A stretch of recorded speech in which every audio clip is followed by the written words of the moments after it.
რა შეცდომა დაუშვეს კვარაცხელიასთან დაკავშირებით? მამარდაშვილის გუნდის მარცხი. რას ამბობს გიორგი მიქაუტაძე სეზონის წინ? და აპირებს თუ არა რომან დოლიძე UFC-ს დატოვებას? ამ და სხვა საინტერესო ინფორმაციის მოსმენამდე არ დაგესაროს. დალაიქე ვიდეო და გამოიწერია. დავიწყოთ ლივერპულიდან, სადაც გიორგი მამარდაშვილის ახალმა გუნდმა სეზონი სუპერთასის ფინალით დაიწყო. მაგრამ სამწუხაროდ ვერც მამარდაშვილი მოხვდა ძირითადში და ვერც მისმა გუნდმა შეძლო გამარჯვება. ლივერპულის და კრისტალ პალასის ფინალური დაპირისპირება ფრედ 2-2 დამთავრდა. გამარჯვებული კი 11 მეტრიანების სერიაში გამოვლინდა.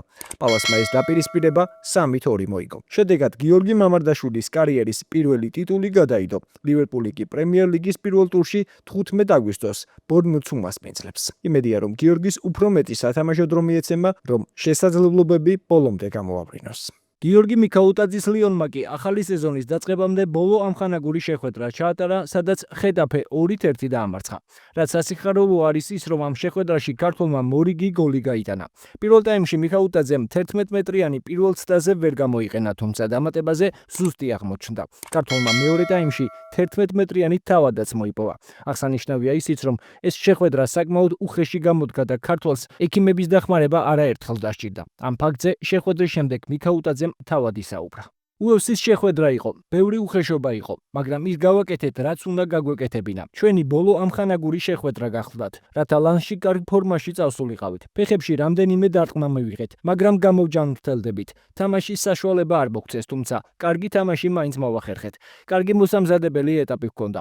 ბაიერნის წინააღმდეგ შეგვეძლო მარცხის თავიდან არიდება. ყველანი კმაყოფილები ვართ პრესეზონით და ახალ სეზონს საუკეთესოდ დავიწყებთ. ლანსთან შეხვედრას მოუთმენლად ველოდები. კონკურენტუნარიანი გუნდი ვართ და გვინდა რაც შეიძლება მეტი შეხვედრა მოვიკოთ. არ მიყვარს პირადი მიზნების დასახვა. ცდილობ შეხვედრის დროს ყველაფერი გავიღო. გავაკეთო ის, რაც ვიცი და მაქსიმალურად გადამწყვეტი ვიყო. ასევე მინდა გუნდს დავეხმარო, როგორც პირველი მცველი. შეგახსენებთ, რომ სეზონის დაწყებამდე გამართულ ამხანაგურ შეხვედრებში მიქაუტაძემ 3 გოლის გატანა შეძლო. ლიონი ლიგა 1-ის პირველი ტურის შეხვედრას 16 აგვისტოს ლანსთან გამართავს. ზურიკო დავითაშვილის მომავალი კი კვლავ გაურკვეველია. როგორც ცნობილია, ქართველს ლიგა 2-ში თამაში არ სურს, თუმცა სენტ-ეტიენს მისი შენარჩუნება სურს. ლეკიპის ცნობით, მწვანეები ქართველს მხოლოდ იმ თანხად შეელებიან, რომელზეც უარისთქმა რთული იქნება. შეგახსენებთ, რომ ზურიკო დავითაშვილს ფრანგულ კლუბთან კონტრაქტი 2028 წლის ზაფხულამდე აკავშირებს. სატრანსფერო ფანჯრის დახურვამდე კი რამდენიმე დღე რჩება.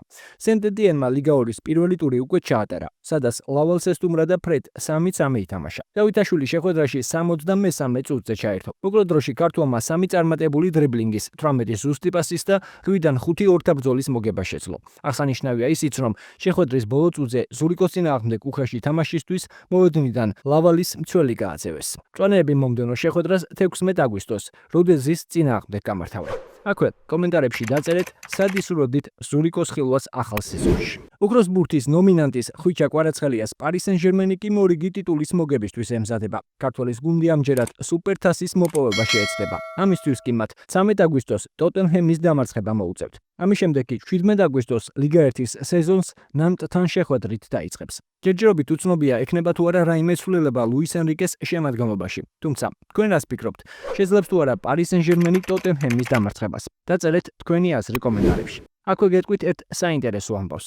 ინტერის სპორტული დირექტორი პიერო აუზილიო აღიარებს, რომ თავის კარიერაში ყველაზე დიდი შეცდომა ინტერში ხვიჩა კვარაცხელიას არ დამატება იყო. ყველაზე დიდი შეცდომა, რომელიც ტრანსფერზე დაუშვი, კვარაცხელია. თუმცა მე არ ვარ ერთადერთი, ვინც ეს შეცდომა დაუშვა. ის იტალიის ბევრ დიდ კლუბს შესთავაზეს. მაშინ, როდესაც ქართველი ფეხბურთელი რუბინში თამაშობდა და მისი შეძენით სერიას უამრავი გუნდი იყო დაინტერესებული, თავისუფლად შეგვეძლო სატრანსფერო კონკურენცია ყოველთვის მოგვიგო. რა გახდა ტრანსფერის ჩავარდნის მიზეზი? მაშინ ინტერი 3-5-2 ტაქტიკით თამაშობდა. კვარა კი 4-3-3 სქემის ფეხბურთელი იყო. თუმცა ახლა ხვდები, რომ ამას არანაირი მნიშვნელობა არ ჰქონდა და ხვიჩას იგნორირებით სერიოზული შეცდომა დაუშვით. თქვენ რას ფიქრობთ? როგორ განვითარდებოდა ხვიჩას კარიერა ინტერში გადასვლის შემთხვევაში? დაწერეთ თქვენი აზრი კომენტარებში. გიორგი გოჩოლეიშვილის ჰამბურგში დებიუტი კი მალიორკასთან ამხანაგურ შეხვედრაში შედგა. გერმანული გუნდი 0-2 დამარცხდა, თუმცა აღსანიშნავია ის, რომ ქართველმა თამაში ძირითადი შემადგენლობიდან დაიწყო და 60 წუთი ითამაშა. ამ პერიოდში კი საკმაოდ კარგი შთაბეჭდილება დატოვა. შეგახსენებთ, რომ 24 წლის ქართველი მარჯვენა მცველი ჰამბურგმა იჯარის წესით დაიმატა. გოჩოლეიშვილი გერმანულ კლუბში სეზონის ბოლომდე ითამაშებს. ჰამბურგი მომდევნო შეხვედრას გერმანიის თასზე 16 აგვისტოს პირველ სენსის წინააღმდეგ გამართავს. 24 აგვისტოს კი ბუნდესლიგის პირველ ტურში გლადბახს ესტუმრება.